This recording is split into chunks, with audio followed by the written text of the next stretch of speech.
প্রত্যেকটা বিবাহিত ছেলে বাড়ি এসে একটা কমন ডায়লগ থাকে, সেটা হচ্ছে যে সারাদিন কি কাজ করো, সারাদিন তো শুয়ে বসেই পার করো। এই ডায়লগটার সাথে আপনাদের পরিচয় হয় কি? আমার তো খুব বেশি হয়। Hello everyone, welcome back to my channel. কেমন আছেন সবাই? আমি Rokeya Parvin cooking and blog চ্যানেলে আপনাদের স্বাগত জানাই। চলুন এবার কাজে লেগে পড়ি, নয়তো বা আবারও সেই রোজ দিনের কিন্তু ডায়লগটা শুনতে হবে যে সারাদিন কি কাজ করো, শুয়ে বসেই তো পার করো। তো এখন ছেলেকে রেখে আসলাম, এখন মোটামুটি আপনার 12টার মতো বাজে। আর 12টা থেকে আজকের ভিডিওটা আপনাদের সাথে কন্টিনিউ করছি, আশা করছি ভালো লাগবে। যদি ভালো লাগে শুরুতে একটা লাইক দিয়ে আমার ভিডিওটা কন্টিনিউ করবেন প্লিজ। এখন ফারুক নবাবকে স্কুলে রেখে চলে এসেছি, আর আজকে না সকালেই তো আর ভিডিওটা অন করা হয়নি। সারাদিনে অনেকগুলো কাজ করে নিয়েছি, মানে আমার সারাদিনের মোটামুটি ধরুন যে কাজগুলো মোটামুটি কমপ্লিটই হয়ে গিয়েছে। একটা মেয়ের কাছে রান্নাবান্নাটাই হচ্ছে সব থেকে মুখ্য কাজ, বা একদম সব থেকে একটা জটিল কাজ মনে হয়। আর সেই কাজটা হয়ে গেলে মনে হয় যে সংসারের অর্ধেক কাজই আপনি করে ফেলেছেন। আর ওই জিনিসটা যেহেতু আমার হয়ে গিয়েছে, বা প্রত্যেক দিন সকালে আমি 6টাতেই যেহেতু উঠে রান্না করে নেই, মোটামুটি আমার 8:30 বাজতে বাজতে সব কাজই মোটামুটি কমপ্লিট হয়ে যায়। দেন যেগুলো এক্সট্রা কাজ থাকে আমার, কাচাকুচি বা ঘর গুছানো, পরিষ্কার পরিচ্ছন্ন করা, ফারুক নবাবকে স্কুলে রেখে আসা, তারপর তো আবারও টাইম হলে ওকে স্কুল থেকে নিয়ে আসা, এগুলোই আমার কাজ। এত কিছু করার পরেও আমাকে শুনতে হয় দিন শেষে যে সারাদিন কি কাজ করো, সারাদিন তো বাড়িতে বসে শুয়ে বসাই কাটাও। প্রত্যেকটা পুরুষেরই কিন্তু এমনটা মনে হয়, জানেন, যে মেয়েরা শুধু বাড়িতে শুয়ে বসেই কাজ কাটিয়ে দেয়। কিন্তু এই যে এত যে বাড়িঘরটাকে পরিপাটিভাবে গুছানো, পরিষ্কারভাবে রাখা, যেখানকার যে জিনিস সেখানে রাখা, সময়ের মধ্যে সব কিছুকে অ্যাভেলেবেল করে দেওয়া বা মুখের সামনে নিয়ে এসে রেডি করে দেওয়া, এত কিছু করার পরেও যদি শুনতে হয়, আজকাল না আমাদের অভ্যাস হয়ে গিয়েছে। আমার বলে না, প্রত্যেকটা মেয়ে সংসারে শান্তি চাইতে গেলে না এই জিনিসগুলোকে সহ্য করে নিতে হবে। মানে এক কান দিয়ে আপনি শুনবেন আর এক কান দিয়ে বার করে দিবেন, এটাই হচ্ছে সব থেকে উত্তম কাজ হবে আপনার জন্য। নয়তোবা দেখবেন প্রত্যেক দিনের সংসারে কিন্তু খুটখাট লেগে থাকবে। তার চাইতে ভালো যে আমি এমন ভান করি যে হয়তোবা আমি শুনেই নি। যাই হোক, আমার সংসার আমাকে তো করতে হবে, ওর শোনানো কাজ আর আমার করা কাজ, এটাই হচ্ছে আমার কাজ। তো আমি আমার নিজের কাজে লেগে পড়েছি। এখন না সবগুলোকে একটু আমি পরিষ্কার করে নিচ্ছি। এগুলো তো মোটামুটিভাবে করতেই থাকি, তো আজকে তেমন আর কাজ ছিল না, তো ভাবলাম যে এই কাজগুলোই করি, সাথে আপনাদের সাথে গল্প করি। তো এখানে উপরের আমি যেই কাঁচের মিট সেলফটা রয়েছে ওইটা একটু পরিষ্কার করে নিচ্ছি। এখানে না আমার প্রত্যেক দিনের ডেলি খুচরো যেগুলো আমার জিনিস থাকে সবগুলো এখানে এনে কিন্তু আমি রেখে দেই। আর এই যে ফ্রিজটা দেখছেন এটার উপরে, আগে তো আমার ফ্রিজটা রান্নাঘরেই ছিল, এখন আমি রুমে নিয়ে চলে এসেছি। অতিরিক্ত যেহেতু গরম পড়েছে, আর আমার রান্নাঘরটা যেহেতু উপরে, তো আবারও ঠান্ডা জলের জন্য বা অন্য কোনো কারণের জন্য কিন্তু আমাকে আবারও ছুটে যেতে হয় উপরে, তো এই জন্য নিচে নিয়ে চলে এসেছি, এখন রুমের মধ্যেই রয়েছে। তো যাই হোক, এইখানে আমি ওইটাকে গুছিয়ে নিচ্ছিলাম একটু। খুবই যে পরিপাটিভাবে গুছিয়েছি তাও কিন্তু না, শুধু একটু ঠিকঠাকভাবে রেখে দিলাম, মানে একটু সাজিয়ে গুছিয়ে রেখে দিলাম। দেন আবারও আমি কাঁচগুলোকে লাগিয়ে দিচ্ছি। এখানে কাঁচ খোলা থাকলে ভেতরে ধুলোগুলো বেশি বেশি প্রবেশ করে বা ঢুকতে পারে।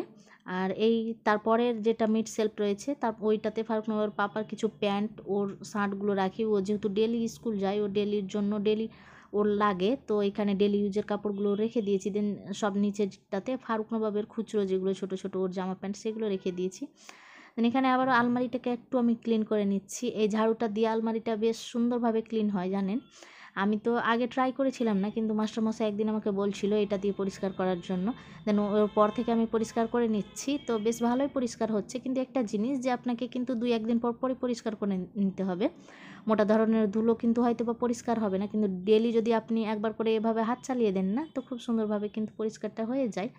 দেন এই তো আর্টিফিশিয়াল যেটা আমার প্ল্যান্ট, ওইটাও একটু মুছে নিচ্ছি। এগুলো তো আমার নিত্যদিনেরই কাজ থাকে, তো ওইগুলো একটু একটু করে নিচ্ছিলাম। এইগুলো কাজ করে নেওয়ার পরে আমার কিছু এডিটিংয়ের কাজ রয়েছে, সেটাও করে নেব। দেন আবারও সময় হয়ে গেলে তো আবার ছেলেকে নিয়ে আসতে যেতে হবে। আর আমি যেহেতু সকালে স্নান কমপ্লিট করেছি, মানে মা ছেলে একসাথেই আমার যেহেতু রান্নাবান্না হয়ে যায়, তো খাঁচাখুচি যেগুলো থাকে হালকা পাতলার মধ্যে করে নেই, করে নিয়ে স্নান মা ছেলে কিন্তু একসাথে করে নেই। দেন ওকে স্কুলে রেখে আসি। তারপর তো আমি যে খুচরো যেগুলো টুকটাক, যেমন এই যে মুছামুছি, ঝাড়াঝুড়ি, এইসব যেগুলো কাজ থাকে সেইগুলো আমি টুকটাক কাজগুলো করে নেই। আর সাথে তো আমার যেগুলো এডিটিংয়ের কাজ থাকে সেইগুলো করে নেই। দেন একটু আবারও রেস্ট করি, যেহেতু সেই সকাল 6টা থেকে আপনার এইদিকে 12টা অবধি আমি ধাউমাউ করে কিন্তু কাজগুলো করে নেই। একটুও কিন্তু আমার বসে থাকার সময় থাকে না, একদমই এক্সপ্রেসের মতো কাজগুলো করতে হয়। তো ওই জন্যই আমি না একদমই হাঁপিয়ে যাই বা ক্লান্ত হয়ে যাই। তো কিছুক্ষণ কিন্তু ফারুক নবাবকে স্কুলে রেখে এসে আমি নিজের মতো করে একটু রেস্ট করে নিই। দেন আবারও কাজে লেগে যায় ছোট্টখাট্টো যেগুলো কাজ। তো এখানে আমি সর্বপ্রথমে টিভিটাও একটু মুছে এলসিডিটা মুছে নিচ্ছি। এইটা না একদমই কাজে লাগে না জানেন, এমনি লাগানো আছে। আমরা যেহেতু সবসময় মোবাইলেই থাকি বা মোবাইল আজকাল এতটাই বেশি অ্যাভেলেবেল হয়ে গিয়েছে যে টিভি দেখার সময় পাই না, খুব কমই টিভি দেখা হয়।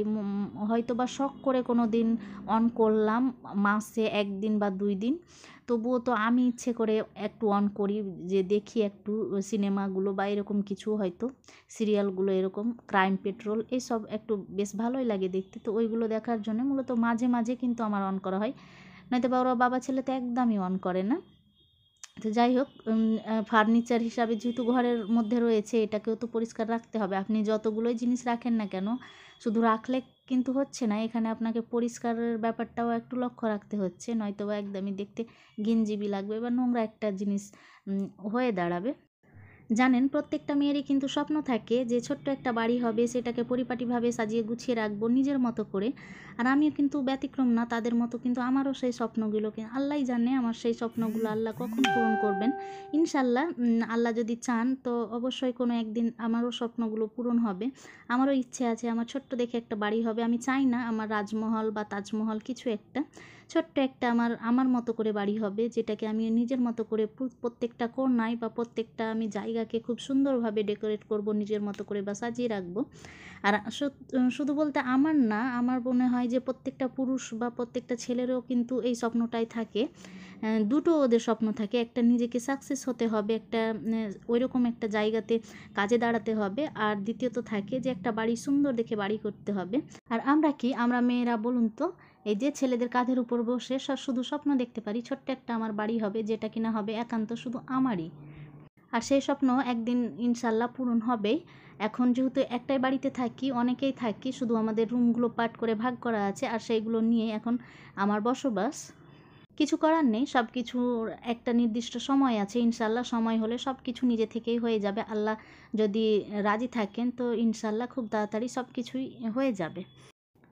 চলুন এতক্ষণ পরিষ্কার করার পরে দেখি পরিষ্কারটা কেমনটা হয়েছে।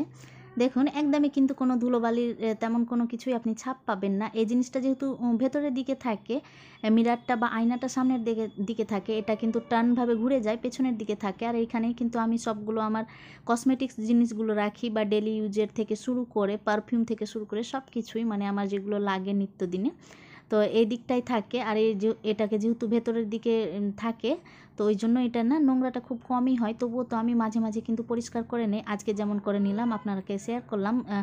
আর অনেক সময় হয় যে আপনাদের সাথে শেয়ার করা হয় না, কিন্তু এর মানে এই নয় যে আমি পরিষ্কার করি না। দেখুন এই যে ফুলগুলো কত সুন্দর লাগছে। এখানে ফারুক নবাবের ছোট্ট একটা ঘর, আর একটা দেখলেন না ফারুক নবাব আর আমার বোনের মেয়ে ফিলজা, তারা কিন্তু 2 ভাই বোন ওই ফটোটাতে রয়েছে। আমরা দীঘা গিয়েছিলাম, ওই টাইমে কিন্তু ওই ফটোটা ক্যাপচার করেছিলাম। দেন আমি ওখানে সুন্দরভাবে সাজিয়ে রেখে দিয়েছি যেন নষ্ট না হয়ে যায়, ওই জন্য।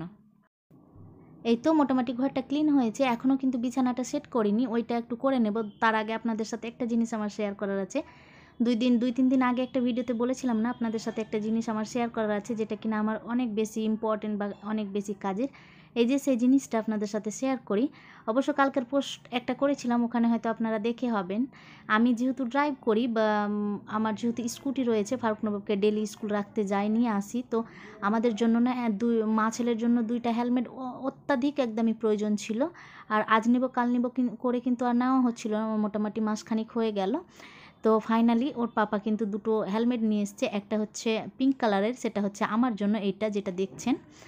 তো দাঁড়ান একটু উপরের স্টিকারটা একটু উঠিয়ে নেই, এটা না উঠালে তো আবার এখানে কিছু কিছু জিনিস লেখা রয়েছে, যেমন প্রাইসটা লেখা রয়েছে। দাঁড়ান আপনাদের প্রাইসটা একটু দেখাই। এই যে দেখুন 999, মানে কত যেন 999, 1000 টাকা এটার দাম নিয়েছে। অ্যাকচুয়ালি এটার দাম 1000 টাকা নেয়নি, আমি যেটা ফারুক নবাবের পাপার মুখে শুনলাম, এটা মেবি আমার 700 না 800 টাকা দাম নিয়েছে। আর এখানে কিন্তু প্রাইসটা 1000 টাকা লেখা রয়েছে, কিন্তু নেয়নি অতটা। আমার থেকে জানেন কি, ফারুক নবাবের হেলমেটটার আবারও দাম বেশি জানেন, ওইটার মোটামুটি 800 না 900 টাকা দাম নিয়েছে। ছোটো বাচ্চার যেহেতু তো বেশি তো অ্যাভেলেবেল থাকে না ছোটো বাচ্চাদের জিনিসগুলো, ওই জন্য ওর জিনিসটার দাম বেশি, মানে হেলমেটটার দাম বেশি। আমারটা ওর তুলনামূলক 100-200 টাকা আই থিঙ্ক কম, যেটা আমাকে ও শুনিয়েছিল। আমারটা মোটামুটি ওই 700 টাকা বা 800 টাকার মতো যদি হয়, তো ওরটা হয়তো বা ওই 900 বা 1000 এরকম কিছু একটা ছিল। দাঁড়ান এবার ওরটা দেখাই। এই যে ওরটা না অনেক বেশি সুন্দর, ছোট বাচ্চার জন্য না, ওর প্রিন্টটা অত্যাধিকই সুন্দর আর কালারটাও মাশাআল্লাহ অনেক সুন্দর। দেখুন এই যে সেম কোম্পানির কিন্তু স্টিল বার্ডের মা ছেলের জন্য এই দুটো নিয়ে নিয়েছে। ওর পাপা চাইছিল সব সময় যে একটা ব্র্যান্ড কোম্পানির ভালো একটা কিছু হেলমেট নিতে চাইছিল।